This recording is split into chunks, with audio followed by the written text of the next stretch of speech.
Merci Madame la Présidente. Monsieur le Ministre, Monsieur le Président de la Commission, Mesdames les rapporteurs. Les Français, les Parisiens, les amoureux de notre patrimoine, de notre histoire, croyants ou non croyants, se souviennent de ce lundi 15 avril quand les flammes ont dévoré la partie haute de la cathédrale de Notre-Dame de Paris. Celui qui croyait au ciel et celui qui n'y croyait pas se sont retrouvés ensemble, sidérés, émus et anxieux à l'idée que Notre-Dame puisse ne plus tenir debout. Par l'action héroïque de nos sapeurs-pompiers qui ont pris tous les risques, Notre-Dame est là et bien là, et notre responsabilité est de garantir sa conservation et sa restauration. Dans un élan de cohésion et de générosité nationale, saisis par une forme d'émotion patrimoniale, les Français se sont mobilisés. Ils ont démontré leur unité autour d'une partie de notre histoire de France. Ce projet de loi vient donc donner une traduction concrète à un cadre à ce témoignage fort et rare. Nous devons être à la hauteur de cette expression d'unité. Aller vite pour sécuriser et conforter la dynamique de dons nous a paru indispensable. Le président de la République, saisissant pleinement l'émotion populaire et mesurant la nécessité de démontrer la capacité de notre nation à se mobiliser autour d'un objectif commun, s'est prononcé pour une restauration en 5 ans. C'est pourquoi ce texte vient lever, à titre exceptionnel, certaines contraintes inadaptées à un tel chantier, lui-même exceptionnel. Nous avons entendu et partagé des craintes liées aux articles 8 et 9, habilitant le gouvernement à prendre par ordonnance les dispositions facilitant la réalisation des travaux de restauration. Il convient de rester mesuré et de savoir raison garder sur l'interprétation que souhaiteraient faire certains de cette disposition. Il ne s'agit pas de déroger aux règles tous azimuts, comme certains veulent le faire croire, mais d'adapter ces règles au caractère hors norme du chantier.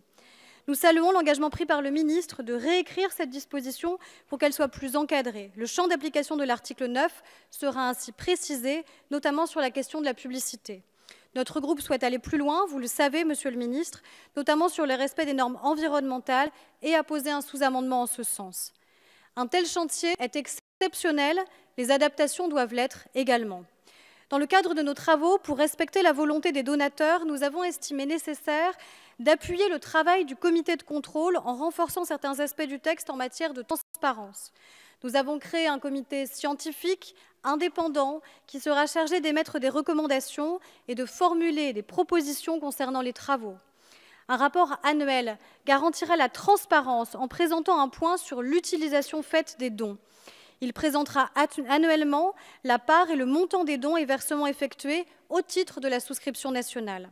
Enfin, au regard des inquiétudes suscitées par les articles 8 et 9, l'Assemblée nationale, sous l'impulsion du président de la Commission des affaires culturelles, créera une mission d'information chargée d'en assurer la préparation et le suivi. Toutes les garanties de contrôle et de transparence sont donc mises en place sous l'impulsion de notre Assemblée. Je souhaite enfin revenir sur l'approche que nous devons avoir de cette restauration et l'esprit qui devrait nous animer dans ce contexte.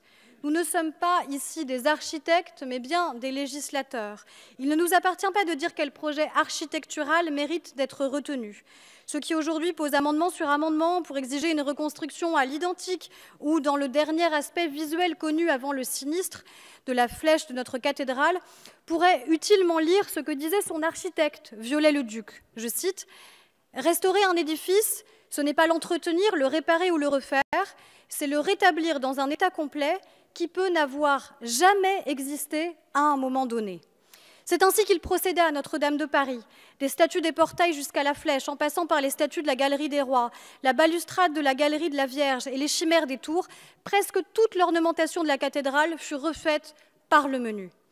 Victor Hugo, dans sa description de la cathédrale, dans l'œuvre qui porte son nom, lui-même présentait une conception évolutive du monument. Les grands édifices, écrivait-il, comme les grandes montagnes sont l'ouvrage des siècles, l'Art nouveau prend le monument où il le trouve, s'y incruste, se l'assimile, le développe à sa fantaisie et l'achève s'il peut. C'est une greffe qui survient, une sève qui circule, une végétation qui reprend. Au lendemain de l'incendie, nous allions voir Notre-Dame comme un besoin viscéral de voir l'histoire s'écrire devant nous. L'histoire s'est imposée à nous, faisons confiance à la sagesse de nos contemporains, comme prédécesseurs ont su faire confiance aux architectes successifs du chef-d'œuvre qui a su s'édifier. Je vous remercie.